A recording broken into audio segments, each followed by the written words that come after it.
আসসালামু আলাইকুম। নবম দশম শ্রেণী প্রিয় শিক্ষার্থী, সাজিদ এডুকেয়ারের পক্ষ থেকে স্বাগতম। আশা করি তোমরা সকলেই ভালো আছো। এই ক্লাসে উচ্চতর গণিত দ্বিতীয় অধ্যায় থেকে উদাহরণ 6 এর সমাধান নিয়ে আলোচনা করব। 6 নম্বরে কি করতে হবে?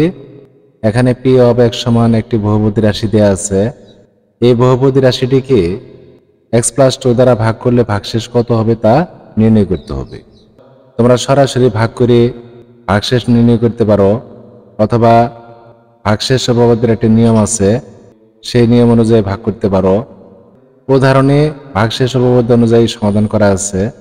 ভাগশেষ উপপাদ্যের নিয়ম তোমাদের মূল বইয়ের 43 পৃষ্ঠায় দেওয়া আছে। এই যেটা পি অফ এক্স কে x মাইনাস এ দ্বারা ভাগ করলে ভাগশেষ পি অফ এ হবে। এখানে কি আছে? x মাইনাস এ, এইটা এখানে লেখা হয়েছে। এর আগে মাইনাস চিহ্ন আছে, এই জন্য এখানে কোনো চিহ্ন দেওয়া হয়নি, অর্থাৎ এখানে মনে মনে প্লাস চিহ্ন আছে। আর এটা যদি প্লাস থাকতো তাহলে এখানে মাইনাস দেওয়া লাগতো এবং সাথে পি লিখতে হবে। যেখানে যে পি আছে এই পিটা লিখতে হবে।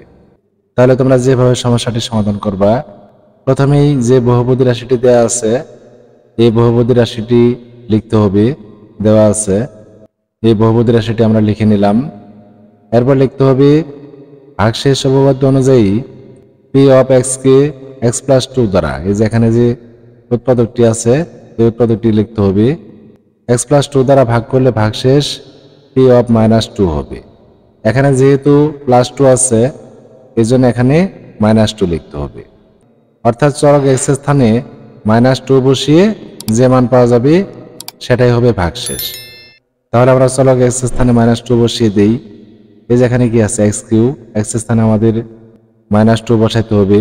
x এর উপর যেহেতু পাওয়ার 3 আছে এইভাবে লিখতে হবে -2 হোল কিউ -8 ইন্টু, এরপর x এর স্থানে আবার -2 বসাইতে হবে, উপরে পাওয়ার 2 আছে, প্লাস 6 ইন্টু -2, এরপর প্লাস 60 আছে।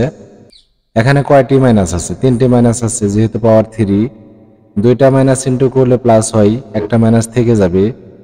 আর 2 কিউ কত হবে? 2 কিউ হবে 8, অর্থাৎ এখান থেকে পাওয়া যাবে -8। এরপরে মাইনাস চিহ্ন দিতে হবে, মাইনাস চিহ্ন দেওয়ার পর 8 লিখতে হবে। এখন এটাকে পাওয়ার মুক্ত করতে হবে। এখানে কি আছে? -2 হোল স্কয়ার, অর্থাৎ এখানে দুইটা মাইনাস আছে, মাইনাস মাইনাসে প্লাস হবে।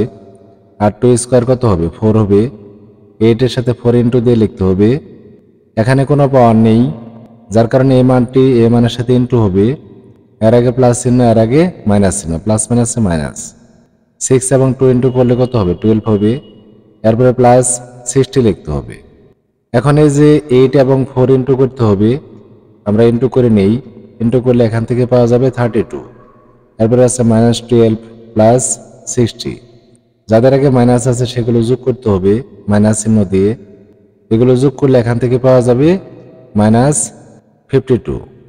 এই যে এখানে -8 -32 এবং -12 এগুলোকে যোগ করলে কত হবে? -52। আর সবশেষে কি আছে? +60। এই 60 থেকে -52 বাদ দিতে হবে, বাদ দিলে এখান থেকে পাওয়া যাবে 8। এটাই নিয়ে ভাগশেষ। এই যে এখানে যে বলা হয়েছে যে ভাগশেষ কত হবে। আশা করি শিক্ষার্থী বন্ধুরা সমস্যাটির সমাধান তোমরা বুঝতে পেরেছ।